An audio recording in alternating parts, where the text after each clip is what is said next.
So earlier this year, I reread The Prefect by Alastair Reynolds, which he re-released about 5 or 6 years ago, 7 or 8 years ago, with the new title Aurora Rising. And he did so because he wanted to take that book that he had written back in the mid-2000s and wanted to sort of make a running series on it. So that is what this is. This is book 2 of the Prefect Dreyfus Emergencies. The first book being Aurora Rising, which was originally released as The Prefect. So I thought that this book and the next one in the series were a trilogy, and that it sort of followed the story of the first one, which was about the Clockmaker and Aurora, these two AI entities. Not AI, I guess they're both human-based. Anyways, and their shenanigans they get up to in the Glitter Band. However, this book has references to the Aurora Emergency and the events of Aurora Rising. Of course, it's the same characters, the same setting. It's 2 years later. Aurora herself does show up in this one, as does the Clockmaker, kind of in a little way, but the story is very much on its own. It's not a continuation of that story. It's a different emergency that Prefect Dreyfus has to deal with. So this does take place in the Revelation Space Universe. So it takes place in the Glitter Band, which is a series of 1,000 habitats surrounding the planet Yellowstone, which is sort of the one of the main hubs of human society in this interstellar age. It follows these prefects of Panoply. Panoply is basically the police department that polices the Glitter Band, and the prefects are the police officers. They're, because they are demarchists, democratic anarchists. The society is not the police. The prefects, Panoply, the police do not deal with day-to-day petty crimes. Those are the purview of the individual habitats. However, the Panoply's job is to ensure voting rights are maintained throughout the Glitter Band, and to deal with any large-scale emergencies, which is what these books are about.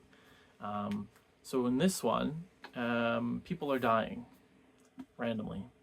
People have implants inside their head that allow them to vote on things. This level of democracy is a very true democracy. Anytime there's something that needs to be voted on, people are polled and subconsciously vote on it. Or if it's a bigger deal, then it is conscious. But they're constantly voting on issues.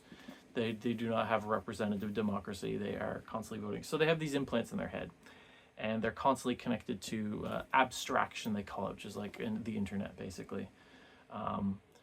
In this emergency, those implants are overheating and pressure cooking people's brains, basically. And there is a curve of deaths, like a graph, whereas very few people are dying, and then it's sort of exponentially ramping up that more and more people are dying randomly. It seems to be randomly. And they call this emergency, it's codenamed Wildfire. The book is called Elysium Fire, by the way. Yeah, so that's the issue. People are dying and they're not sure why. And so Panoply's investigating it. I thought this one it's great. It's a great book. It's a great detective novel, a great police story set in space. It's got that sort of Alastair Reynolds horror tinge to it. His sci-fi always seems to have a bit of a horror aspect to it, seeing the darker side of humanity and whatnot. But I found that this one wasn't as good as The Prefect, wasn't as good as other Alastair Reynolds stories. I'm not saying it was bad, just at the level of Alastair Reynolds, who I think is the best sci-fi writer, or my favorite sci-fi writer.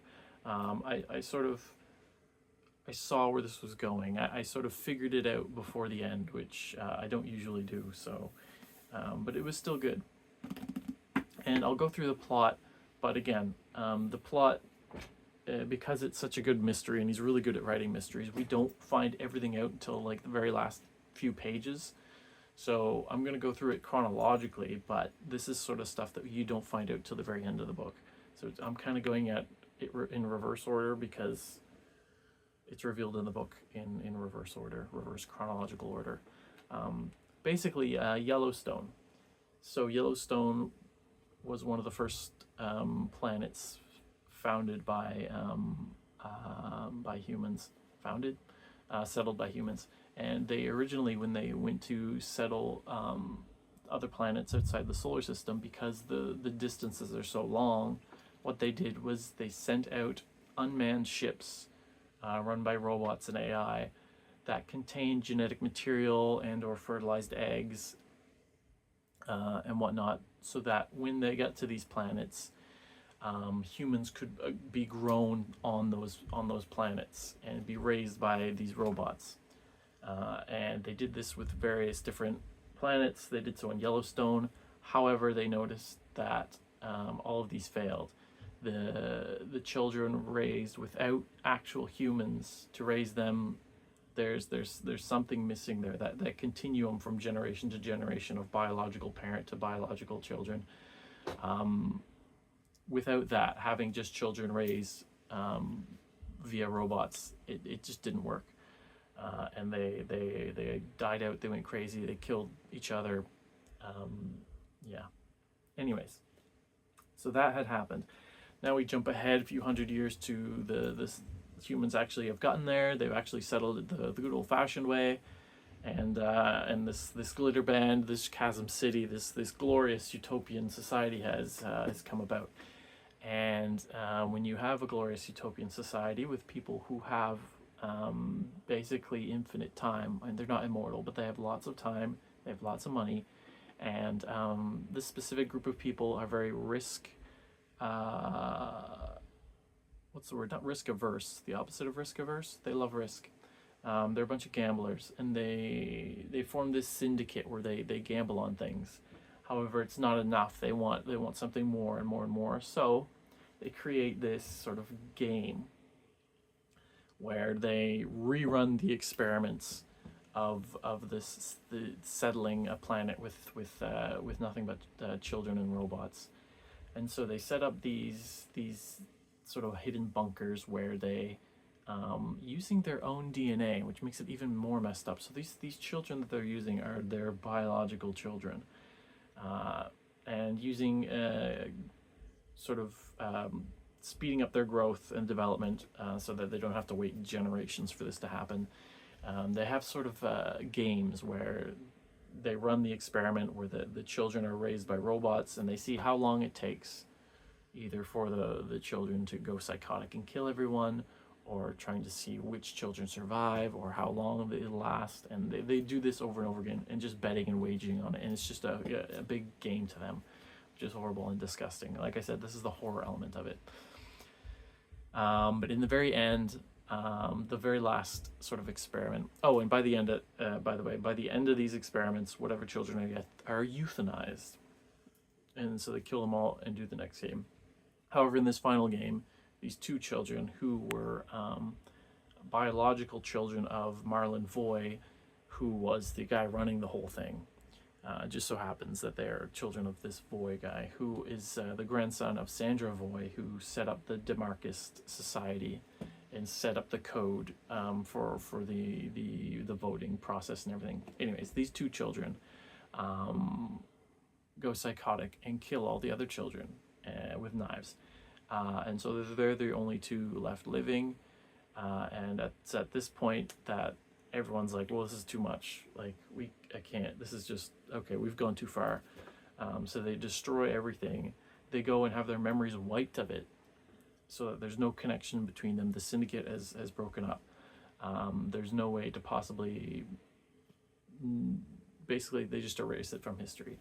However, these two children, Marlon and his wife Ilia, I think her name is Ilia Voy, to try and make up for it, instead of euthanizing the two children who survived, they take them in and adopt them as their own, of course wiping their memories of this event. And yeah, so raising them as their own. They are Caleb and Julius. And as Caleb and Julius grow up, and get older, they still sort of have dreams about their past, and they're sort of starting to figure out that where they came from. They realize that something's wrong. However, they're raised by the Voys. The Voys, as descendants of Sandra Voy, who set up the Demarcus Society, it's revealed that it's not a true democracy. In fact, the Voys have proprietary code that they can go in and sway votes one way or the other. They can adjust information. They can. There's basically a backdoor that they can do whatever they want. And the reasoning for this, Sandra put it in so that if there had been a vote to dismantle democracy, so that's one of democracy's biggest flaws, is that if everyone can vote on everything, then they can vote to abolish democracy. And so the reason that they put this backdoor in place is so that if anyone ever wanted to vote to get rid of democracy, then the Voys could go in and adjust it, make it so that did not happen. However, it sort of seems that the Voys just use it so that they're sort of, what would be the word, cryptarchs? Like hidden rulers. Anyway, so that was kind of a letdown because I like the idea of a democratic anarchy. Anyway, so he's training these two boys to sort of be the next leaders in the society, hidden leaders. And they're also trained with the use of quick matter. So quick matter is this nanotechnology that's pervasive throughout the society. You can shape it to your will, basically. And these two boys are paragons, prodigies for whatever reason, in which is never really explained, in quick matter use. So they can manipulate quick matter at levels that is sort of impossible for anyone else. And so there's the two boys. Caleb's sort of a bigger one. He's sort of the meaner one. He's more psychotic, whereas Julius is the quieter, smaller one, more intelligent, more sort of empathetic and careful. Their mother, who was not really involved in the syndicate and those awful games thing, is more worried about them. In the course of the training, she's sort of seeing that Caleb might have issues, and like letting him have access to this quick matter might not be a good idea, so they decide to dial it back. Now, this whole time, Caleb had been playing this game with Julius where he would create sort of phantoms of giant cats, and using quick matter had created a crossbow that he would get Julius to shoot these cats, and just they were hunting big panthers, tigers, whatever.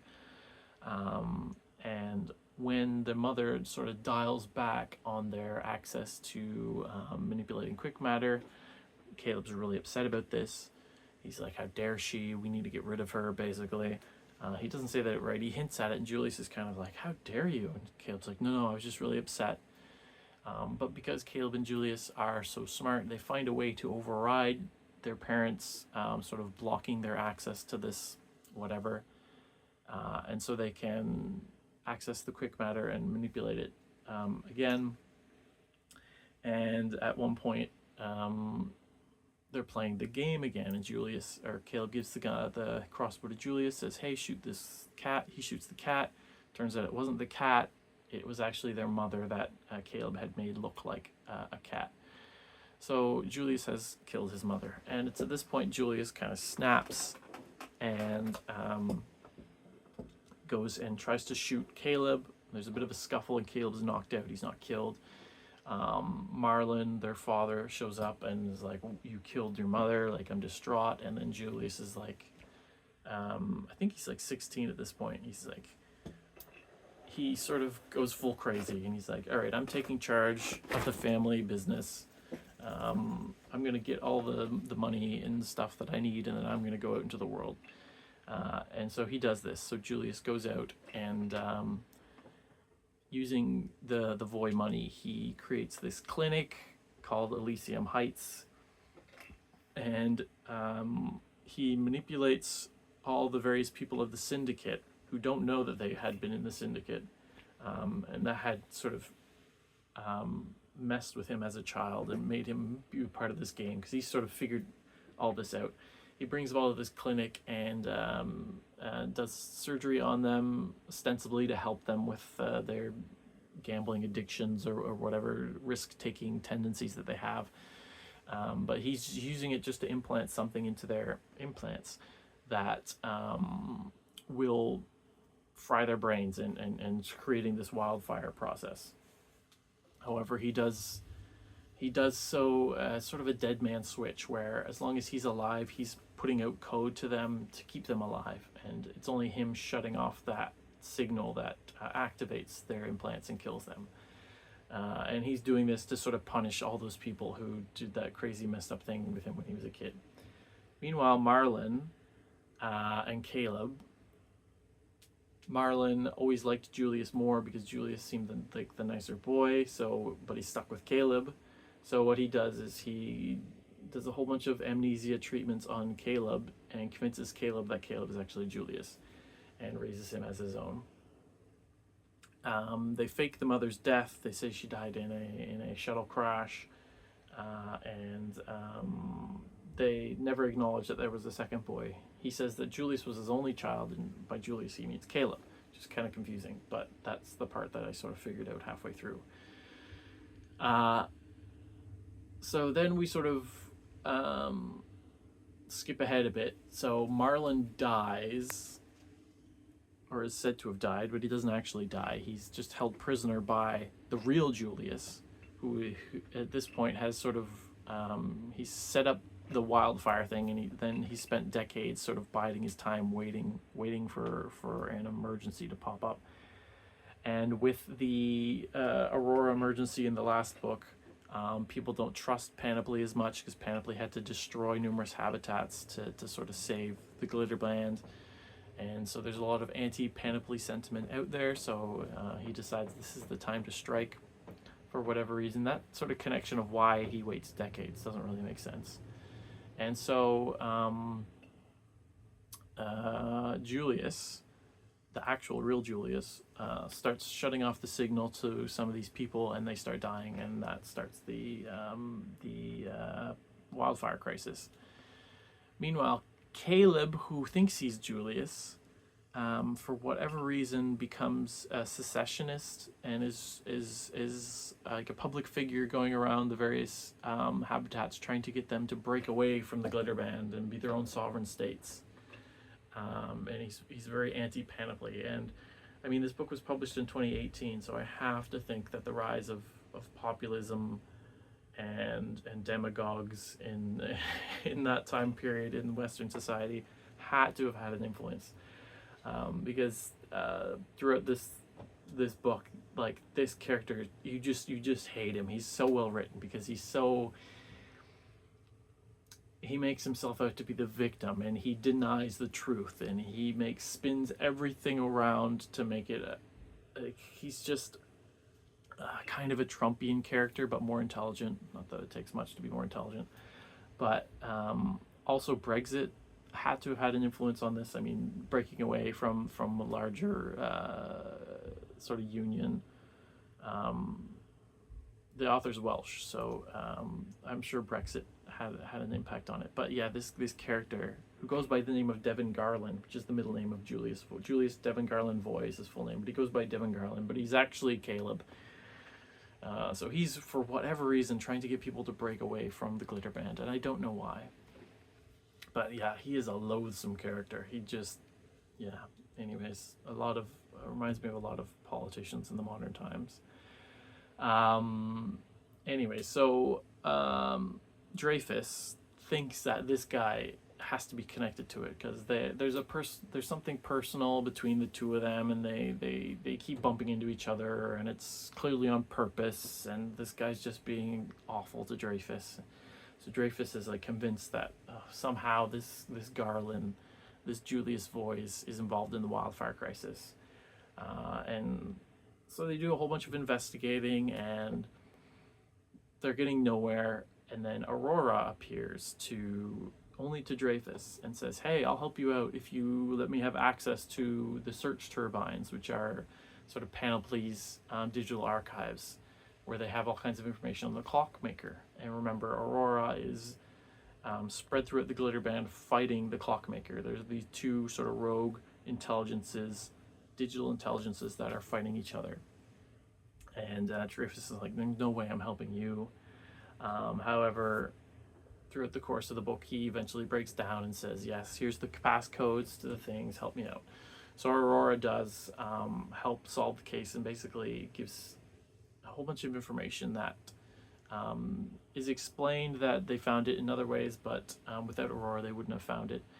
And they find this not asteroid, rock, basically, not quite habitat, this rock floating in space in the Glitter Band. They do an assault on it. In there they find the real Julius, who is holding Marlin hostage. Not hostage, he's sort of, because Marlin sort of ran this whole syndicate thing with the child experiments. So he's sort of torturing him and keeping him alive. Anyways, Dreyfus shows up bringing Caleb, who thinks he's Julius, with him. There's a big confrontation between the two where it's almost like what do you call it? Psychokinetic. It gets weird because they both have superpowers, basically using quick matter, and so they have sort of this weird confrontation where the two of them using quick matter have this weird sort of psychic fight, which is very cinematic, but didn't feel very, I don't know, it was different. It was good though. And the result is this individual who seems to be a merger of the two, Julius and Caleb. So that's how they find out everything and solve the case. I know that was a very strange way to go about it, but yeah, I expected it to be more about the Clockmaker and Aurora. It wasn't. That's okay. I wonder if the third one will be. We'll be going back to that, and we'll be picking up on Dreyfus and sort of, he let Aurora have access to the search turbines. Is that going to have implications in the third book? Are is Panoply going to find out that he sort of betrayed them? I don't know. Another thing about this book is that there's a lot of, I know Dreyfus is a maverick and he breaks the rules, but there's a lot in this book of them breaking police procedure and doing things over and over again that they really shouldn't. But they get the job done. There's also a connection with the police agency in Chasm City, so they sort of cooperate and share information and witnesses and whatnot. And I wonder if that will be explained further in the next book, or explored further, if they see if there'd be more connections between the Chasm City and the Glitter Band police forces. Yeah, it was enjoyable. I managed to sneak another one in before the end of the year. That was Elysium Fire. Alastair Reynolds, he doesn't miss, as they say. Like I said, this wasn't my favorite one, but it was still a really good book. So that was Elysium Fire by Alastair Reynolds.